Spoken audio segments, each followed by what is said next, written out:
500 million worth. It doesn't matter whether it is vape o yung ba'y palito ng posporo. We're talking about 500 million pesos na naharang ninyo. Imposible hindi nyo malalaman yon. Kung yan ay naharang nyo halaga lang 1 million, 10 million, pwedeng hindi mo malalaman. Pero if we're talking about 500 million pesos worth of products na naharang nyo, alam nyo yon. So ang pagkakaalam ko, nasa warehouse pa rin daw. Muli magandang umaga po, Mr. Chair, at maraming salamat po sa pagkakataon for Parents Against Vape and Youth Against Vape to join here po sa ating hearing and allow me to read our statement po. Muli magandang araw, ako po si Judy from Youth Against Vape, ang youth arm po ng Parents Against Vape, at ang aming organisasyon po ay bumababa sa mga komunidad upang magbigay po ng impormasyon at maging sa social media po regarding po sa mga panganib na dulot ng sigarilyo at ng vaping. At kami po ay aktibo rin po na hinihikayat ang mga magulang at ang mga kabataan na makilahok din po sa mga diskusyon na may kinalaman po sa mga polisiyang ito, lalo na po sa mga local government units po natin. Nakakabahala po ang patuloy na pagdami ng mga kabataang naaakit sa paggamit ng vape at kamakailan lamang sa mga kabataang may edad 14 hanggang 18 na aking nakausap ay naibahagi nila ang mga bagay na nakakaakit sa kanila para gumamit ito, gaya ng flavors tulad ng root beer, bubblegum ice, menthol, Yakult at pink ice na siyang pangunahing dahilan ng kanilang paggamit ng vape. Ang mga ito ay may matamis na lasa, cooling effect at mabangong amoy, mga katangiang designed upang akitin ng ating mga kabataan. Sa aking pakikipag-usap sa mga kabataang ito ay bagya pong nalungkot ang inyong lingkod nang malaman mula sa kanila ang epekto nito. Hindi nila alam kung ano ang laman ng mga vape na ginagamit nila. May ilan sa kanila ay naging dual user na. Nagsisigarilyo kapag walang hinihipak na vape. Ang iba naman, ang turing po sa vape ay alaga. Pagising sa umaga po, ginagamit nila at hinahanap-hanap nila. At titigil lamang sila kapag nakaramdam na sila ng masamang epekto sa katawan. Ang presyo ng vape mula sa 350 pesos hanggang sa 650 ay abot kaya pa rin para sa kanila. Sapagkat ito pong mga kabataan na ito ay rumaraket or sumasideline, sila po ay nakakapag-ipon at nagagawa po nilang ma-afford itong mga produkto na ito. At ayon sa ilang kabataan po na nakausap ko, nakakabili sila sa pamamagitan po ng pakikipag-transact sa social media, particularly po sa Facebook, at based na rin po sa aking personal na obserbasyon, may mga nagbebenta rin po ng mga vape products sa mga bangketa at overpass na hindi sumusunod sa umiiral na regulasyon. Ang kasalukuyang kalagayan ng ating mga kabataan ay bunga ng agresibong marketing ng tobacco industry na patuloy na gumagamit ng flavors at disenyo upang gawing safer ang kanilang mga produkto sa patingin ng ating mga kabataan. Kasama na rin dito ang kakulangan sa enforcement ng ating batas. Kaya't kami po sa Youth Against Vape, kasama ang Parents Against Vape, ay nananawagan para sa mahigpit na pagpapatupad ng mga umiiral na batas, gaya ng pagbabawal sa pagbebenta at paggamit ng vape sa loob ng 100 meters mula sa paaralan at pagpapalakas ng enforcement laban sa illegal na bentahan nito. Kami rin ay patuloy na nananawagan sa mga legislators natin na muling bisitahin at iribisa ang kasalukuyang batas, ang ating RA 11900, limitahan ang flavors sa menthol at tobacco lamang kung ang layunin ng vape ay tulungan ng ating mga adult smokers na tumigil sa paninigarilyo. Itaas muli sa 21 years old ang minimum age of access sa vape products at pataasin ang buwis sa vape, e-cigarette products upang hindi ito maging price accessible sa mga kabataan. Napakaganda ng mga pangarap ng mga kabataan na ito na hindi lamang para sa kanilang sarili kundi para sa kanilang pamilya. Kung magiging pasyente lang sila ng ating mga ospital pagdating ng panahon dahil sa pagpapabaya ng ating gobyerno sa pagpapatupad ng striktong batas ukol dito, paano na po ang kanilang pangarap? Huwag nating hayaang maging biktima sila ng industriyang ito. Protektahan po natin ang kanilang kinabukasan, protektahan po natin sila. Salamat po. Thank you. We're very honored and privileged that we're joined by one of our very hardworking senators, Senator Raffy Tulfo. Morning, sir. Good morning, Mr. Chairman. Any Thank you. opening statement, Senator Tulfo? Tatanong na lang ako mamaya. Sige. Thank you. Thank you. Thank you. And lastly, from our health advocates, we call on Mr. Montesa from EER, Action for Economic Reforms. Yes, good morning, Mr. Chair. Thank you very much for allowing us to participate in this hearing. For AER, we have done our research, but we've done a review of the related literature and done some modeling for the economic burden on tobacco, as well as some of our projections. If you don't mind, we would like to share a couple of slides just to share our... Go ahead. Okay. Thank you, Mr. Chair. So for the top... Is this new? I remember AER was there during the last hearing. The hearing last week po? Last week, Yes, this is different po from that. Okay, all right. Thank you, Mr. Chair. So for the topic of this hearing, since we are discussing combating illicit trade, we wanted to do an in-depth review of what the literature says, as well as global best practices. And we also did some modeling or simulation to identify what are some good sense policies that we can implement in regards to illicit trade. So first, I think it's worth acknowledging the impact that sin tax reforms have had in the country, not just on our local situation, but we have gained international repute because of our ability to implement a landmark reform such as the sin taxes.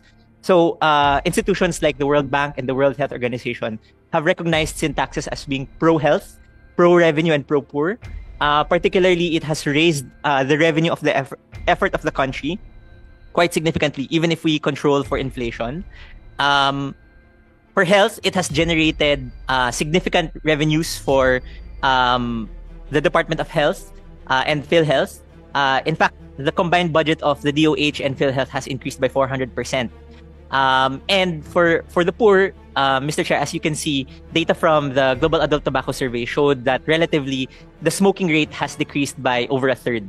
So generally, we know that from the presentation of Dr. Maricar Limpin, that generally benefits more price-sensitive groups who are the low-income households or the poor and young smokers or young consumers because they are more sensitive to changes in price. So sin taxes have effectively increased prices to the point that many people either quit, reduce their consumption, or don't get into the habit of smoking in the first place. Now, in the next slide, I think I'd like to go back to the remark that you said, Mr. Chair, to open this hearing, when you said that this is a health measure first and foremost. And we would like to present this contextualization so that everyone would appreciate better why we're bringing up this issue.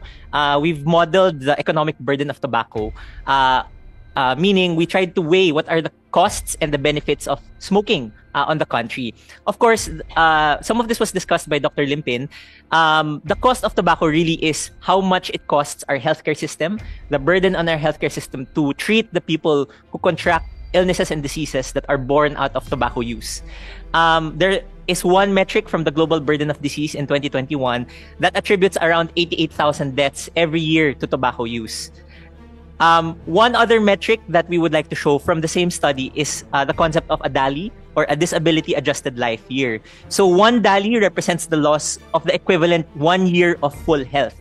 So the DALY for a specific disease or health condition actually contains the sum of the years of life lost, so meaning the deaths from premature mortality, as well as the years lived with disability. So when you smoke, the outcomes could be you could die from cancer, for example, but you could also suffer from disability. And we also count the years that you have to live with the illness, with the sickness, that you are not able to work, for example, or that people have to care for you. We Mr. count Chair, that. may I interrupt? Yeah, go ahead. Thank you dun sa nagsasalita. May katanungan lang ako dun sa siguro sa DOH. Gusto ko lang malaman kung ano yung ingredients, contents, yung sa liquid, sa vape. Narinig ko na meron na atang formaldehyde na ingredients yun pero hindi nilalagay. Can somebody answer that? Would that be DTI or DOH? Kasi doon sa mga vape products, hindi nakalagay doon yung mga ingredients. Okay. Hindi ni-specify. Yes. Good morning, Mr. Chair and Senator Tulfo. May I request or ask permission that FDA be allowed to answer your query because they are the office in the authority to answer your question po. Thank you, sir. Is there anybody from the FDA, Food Drugs Administration? Meron bang taga-FDA rito? Good morning, Mr. Chair. And to answer po your question, usually we have two kinds of products. We have the electronic nicotine delivery system and electronic non-nicotine delivery system for vapes. So pag ENDS po or nicotine containing, usually it contains propylene glycol, and then you have nicotine, and then you have the flavors. And then for non-nicotine, usually you have vegetable glycerine, propylene glycol, and then the flavors din po. Okay, pero ang tanong ko kasi ma'am, bakit hindi nilalagay doon sa mga vape products yung binibenta sa mga karton kung ano yung ingredients? Diba sa FDA, ni-require ninyo lahat ng mga nabibili ng mga products, especially pag kinukonsumo, kung ano yung mga nilalaman na ingredients noon. In this case, doon sa vape, sa mga karton binibenta, especially sa mga oil-based, dapat nakalagay kung ano yung ingredients noon. Mr. Chair, Your Honor, under RA 11900, the regulations on vapes has been transferred to the Department of Trade and Industry. And the role of the FDA is if there are medicinal or therapeutic claims or reduced risk statements. Yun lang po ang role ng FDA pagdating po sa RA 11900. So it will be the DTI po who will do the evaluation and review. Okay. I've heard na yung vape, especially pag nasusunog yon, na nag-emit yun ng formaldehyde, at yung formaldehyde, di ba yun ang ginagamit sa paimbalsa mo ng mga patay? Bakit po? Yes, Your Honor, one of the emission products of aldehydes na kasama po dun sa content ng ingredients ng vape ay posible pong may emissions for formaldehyde, and as what Your Honor had said, ang formaldehyde po ay classified as a human carcinogen ng International Agency for Research on Cancer. So, kung ganon, ano yung ginagawang steps ng ating mga kinaukulan kayo dyan sa FDA na para ma-monitor kung saang level ba ang danger ng formaldehyde sa health ng mga gumagamit nito ng mga vape? Wala bang threshold na Your Honor, pagdating po sa regulation ng vape, nasa DTI na po. DTI na naman? Opo. Pero sasagutin ko na rin po yung katanungan nyo. Pag human carcinogen po, wala po tayong threshold. Wala pong level na magsasabi na safe po siya kasi carcinogen po siya. Oh, yun nga po eh. Kasi kung carcinogen, ba't pinapayagan? Kung nakakasira ng kalusugan ng tao, ba't Si pinapayagan? DTI ko na po, ipapasa po Baka yung... pwedeng kausapin. Is that okay, Mr. Chairman? Have a representative from DTI who's here, so you may respond. Thank you, Mr. Chair. For the standards that we are following, the DTI issued the Philippine National Standards following internationally accepted standards as regards the formulation. However, currently, in fact, we do have a schedule with the FDA so that we can revise the implementing rules and regulations of the vape law so that we can have further inputs as to the formulation and packaging requirements of vaporized nicotine products, Mr. Chair. Ito, meron akong hawak na relics Tapos sa karton niya, Mr. Chair, nakalagay yung mga ingredients, glycerol. I don't know what is this. Propylene, glycol, nicotine, benzoic acid. Can somebody explain to me kung ano mga ito? Kasi kung ako'y kabataan na mimili nito, bali wala sa akin to, ano yan? Kailangan alam ng mga gumagamit ng vape kung ano yung ipinapasok nila sa katawan nila.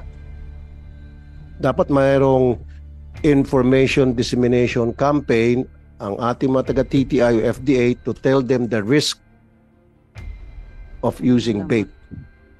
Para yung mga kabataan, magde-decide sila, especially yung gusto palang pumasok sa magbe-vape, kung siya pa ay gagamit pa rin ng vape o hindi. Ito mo ng glycerol. Ano po itong glycerol?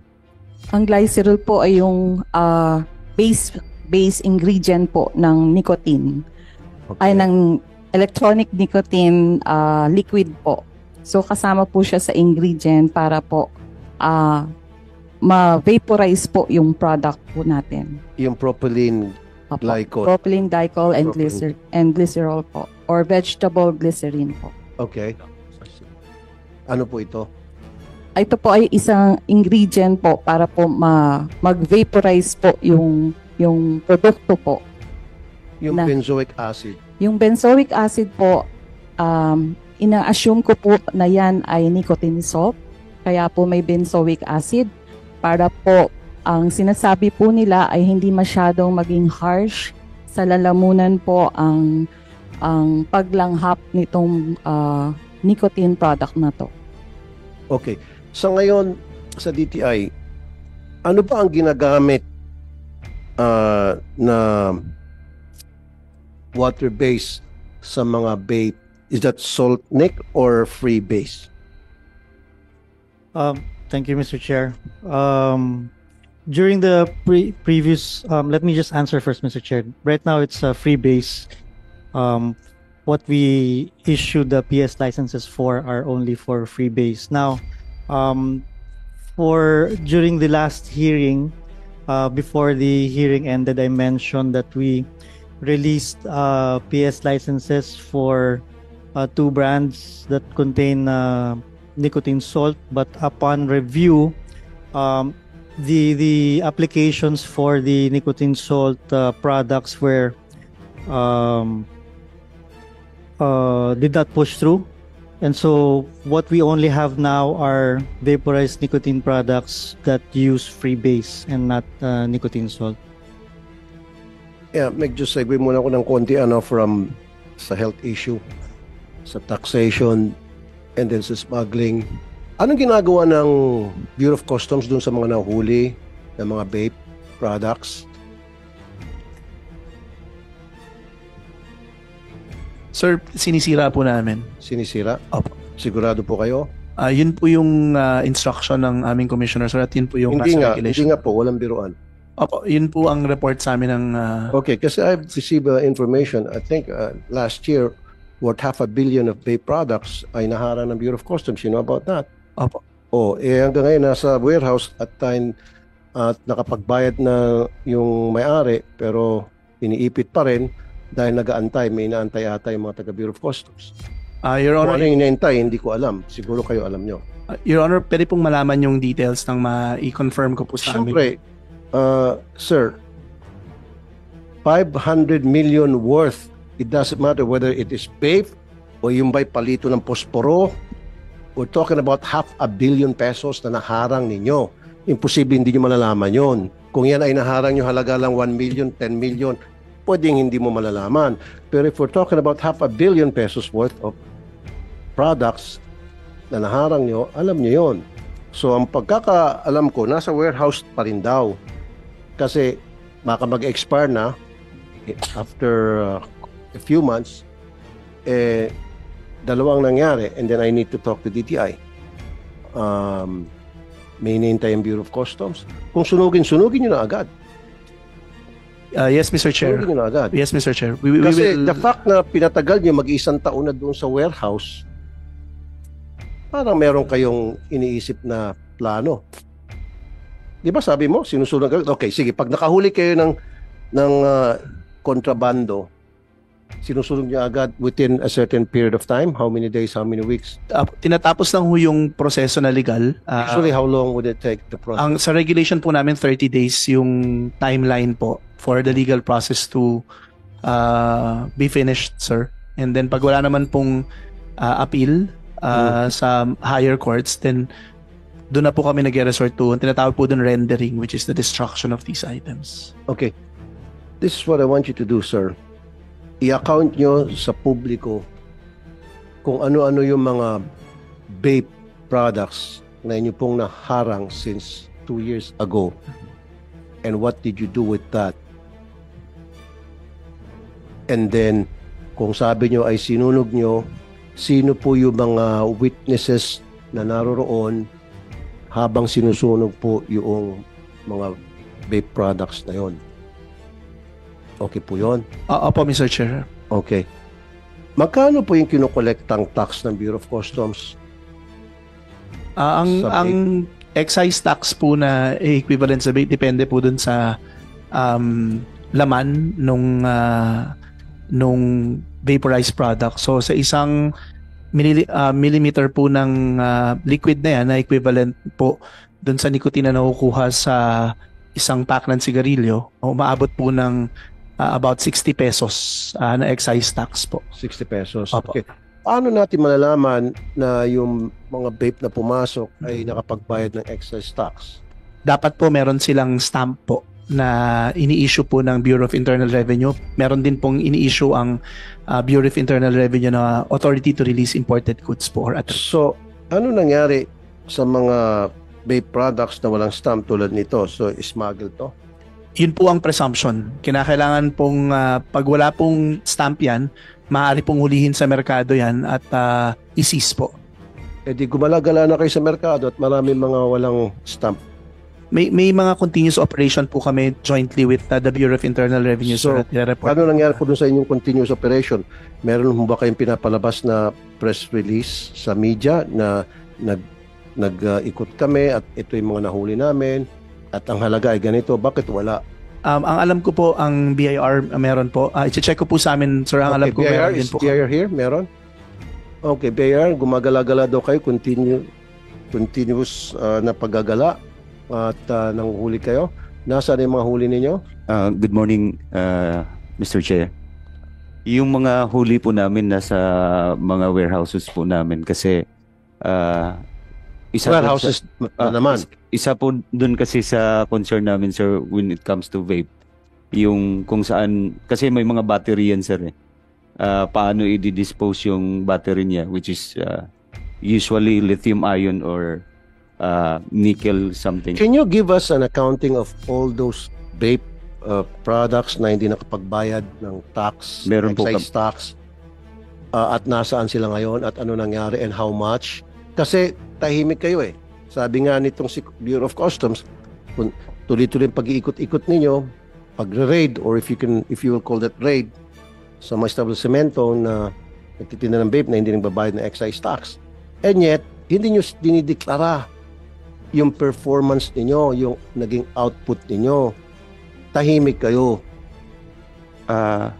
Mr. Chair, Sandali, sir. Dapat sinasabi nyo, di ba, na for the period of, say, November up to December, 20 na establishments ang aming napuntahan at nakita kami ng violation at halagang ganito ang nakumpiska at ito ngayon ay dadali namin sa warehouse, etc. Bakit wala kayong ganong press release? Mr. Chair, yung mga operations po namin lahat nandun po sa website namin sa bir.gov.ph po. No, lahat po ng mga hindi naman lahat ng meron. tao pupunta sa website ninyo. Dapat magpa-press release kayo. Sinasabi nyo sa tao. Meron po kami sa Facebook din ng official Facebook ng BIR din po. Naka-release din po doon yung mga activities namin. Mr. Mr. Galera, hindi naman lahat ng tao, lahat ng Pilipino interesado na pumunta sa website ninyo. The only people who will be interested in going to your website are those people na merong interest about taxation. Mga negosyante, yung mga smuggler, yung mga gustong makaisa sa gobyerno when it comes to pambubuwis, those are the people na pupunta sa inyong Mr. website. Chair, Pero yung mga naninigarilyo, makinig ka muna sir, yung mga naninigarilyo, yung mga nagbe-vape, anong pakialam na sa website nyo? Kaya nga, use the media para i-disseminate yung mga information na gustong marinig, na karapat-dapat na marinig ng taong bayan, which is yung nanguhuli kayo at ano yung mga nahuli nyo. Sir, Mr. Chair, may mga regular din po kaming media releases, Mr. Chair. nasaan po? We will furnish this committee, Mr. Chair. Kaya nga kasi Mr. Chair, ang gusto kong mangyari, marami kasi mga nagtitinda ng mga vape na walang stamp. Kasi pag walang stamp, ibig sabihin, hindi nagbayad ng tax, illegal. Eh sabi nila, tuloy-tuloy ng pag-iikot nila, pag-uhuli nila. Sabi ko, nasaan yung mga huli? Nasaan yung, di ba? Yung mga products na yun. Sabi niya sa warehouse. Because like I told the Bureau of Customs last year, merong isang huli ang Bureau of Customs amounting to 500 million pesos worth of vape. Last year pa yon. Eh, hanggang ngayon nasa warehouse pa rin daw. At base sa information na tanggap ko, may hinihintay ata ang Bureau of Customs. Kung ano yung hinihintay, sila lang nakakaalam. DTI, merong mga vape products na pinapayagan at merong mga vape products na hindi. Bakit selective? Dapat kanselahin na lang lahat yan. Kung kailang kanselahin, kung talagang masama sa kalusugan. Thank you, Mr. Chair. The VPI issued the Philippine standard licenses for these vape products only pursuant to the vape law. Currently, we have at least 10 brands with valid PS licenses. So earlier, before the hearing, I submitted to the committee secretary a list of the brands that are allowed to be sold in the public. So if the brand is not in that list, both vape and heated tobacco product, then 100%, Mr. Chair, the product is illicit.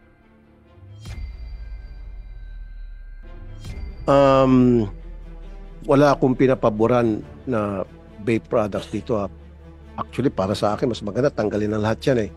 Pero naging clear sa akin na merong certain products, brand na hinaharang ninyo. At ginugo nyo yung iba. And kung kumparahin mo yung sinasabi mo standard, universal standard, doon sa para mapayagan ng isang vape na mag-exist, pare-pareho lang sila. Yung formulation and all. Kaya lang meron talagang hinaharang. At yung paghaharang na yon may dahilan.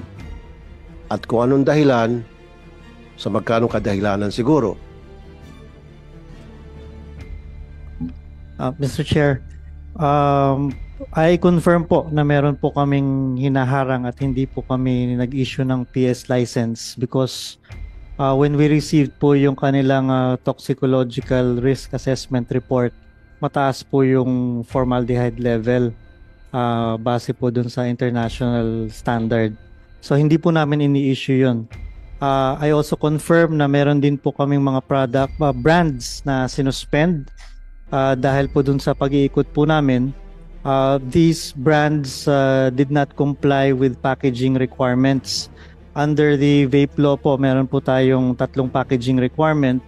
We have the graphic health warning, textual health warning, and internal revenue fiscal marking.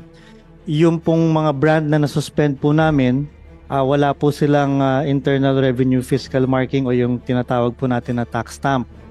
But as regards po dun kung bayad po sila ng taxes or hindi, we defer to the BIR.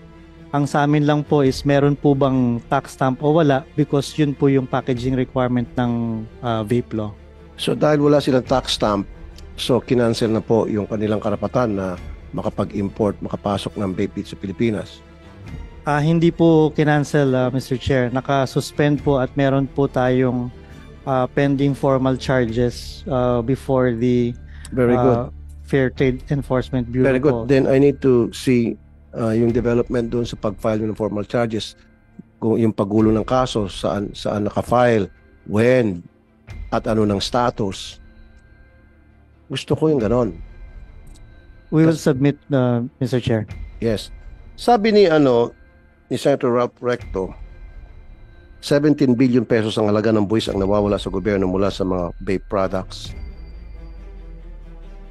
Mismo na itong si Secretary Ralph Recto ang nagsabi during the budget deliberation sa plenary, Mr. Chair. Siguro yung BIR nandito, yung Bureau of Customs. Siyempre, hindi nyo pwedeng kontrahin ito sinabi ni Secretary Ralph Recto. So therefore, ano po yung plano ninyo para itong 17 billion pesos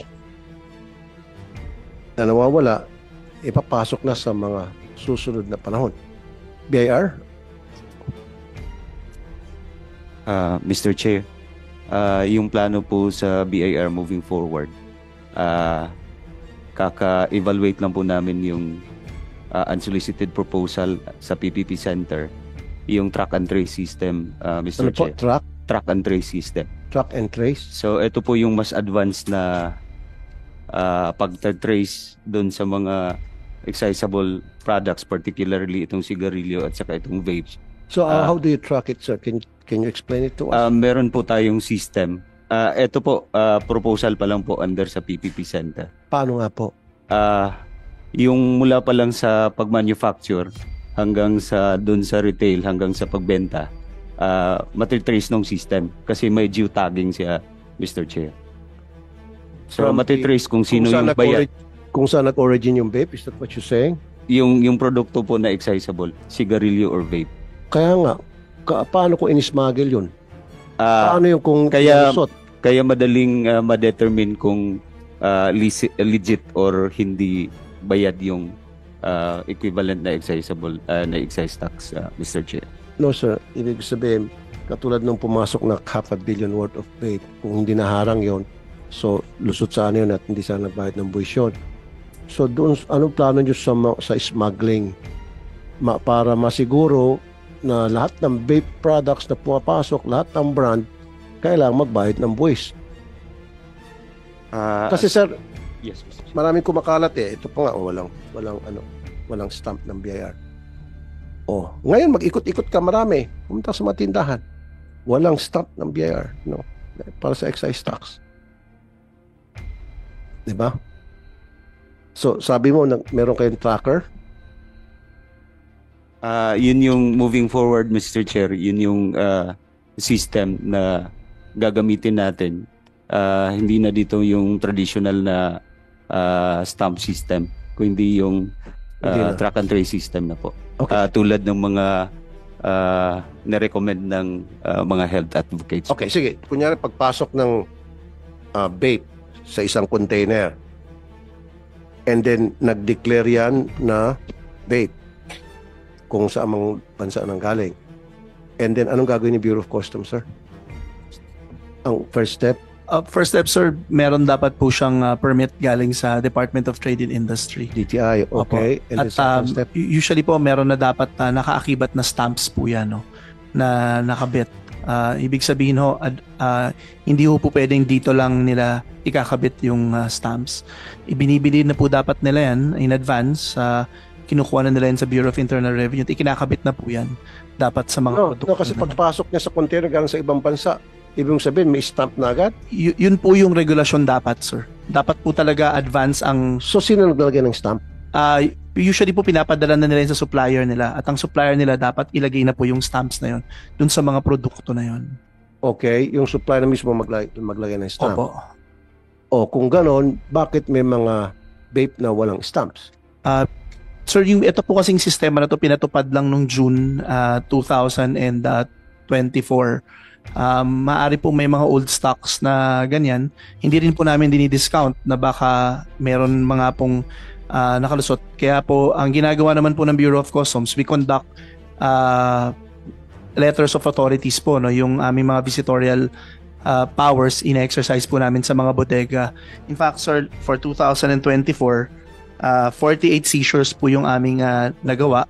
Ang equivalent amount po nung total estimated value po nung nahuli namin is 5.1 billion pesos po. Continuous naman po yung ginagawa namin na ito, no, para po ma-plug yung loophole na. At the same time, yung amin pong mga scanning systems, ina-upgrade po namin yung AI detection nila para po ma-detect yung fluid na nandun po sa vape. Hopefully po ma-upgrade namin tong system na to ngayong taon na to para po yung detection pag dumaan sa x-ray namin, ma-detect po yung organic substance ng vape. Thank you po, sir. Masarap pakinggan. Ang akin lamang dito, nasabi ko na kanina, ulitin ko for the second time, lahat ng mga nahuhuli ninyong vape products na sinasabi nyong isinusunog nyo rin, magpapakita kayo ng ebidensya na talagang sinunog ninyo. Ang ayaw ko mangyari, hinuli nyo ito at after several weeks or months, ibibenta nyo rin sa labas. Or may maring hindi kayo. Magugulat na lang tayo na yung nahuli, na seize, na supposed to be dapat sunugin, nasa merkado na, kumakalat. Nagas nyo po yun. At and you will agree with me na nangyayari yan. Very much so, sir. No? In fact, on cue po dun sa inyong observation din sa amin during the budget deliberations, ang ginawa pong hakbang ni Commissioner Rubio, inutusan niya po yung aming Public Information and Assistance Division, no? Na pag may mga ganyang activities na, i-Facebook Live po namin yung destruction. Very good. Opo. At i-inform po namin yung mga stakeholders din, no, to be present. Ibig sabihin po yung mga lehitimong nagpapasok nito para alam po nila na yung mga illicit po na produktong yan hindi po lumalabas ulit sa merkado. Okay. Siyempre, dapat may mga witnesses din. Bukod yung kayo-kayo lang na stakeholders, dapat merong dyan sa taga-media, sa taga-civil society, etc. na para masasabihin na hindi hausyaw yung pagsunog ninyo. Opo. Magsasabit din po kami, sir, sa inyo ng report dun sa activities na to, sir. Siguro within the week, consolidate lang ho namin at isubmit ho namin sa committee na to. Thank you, Mr. Chair. Thank you, Senator Tulfo, for those very important questions, especially on the vape. And thank you for filing the resolution to look at this issue as well.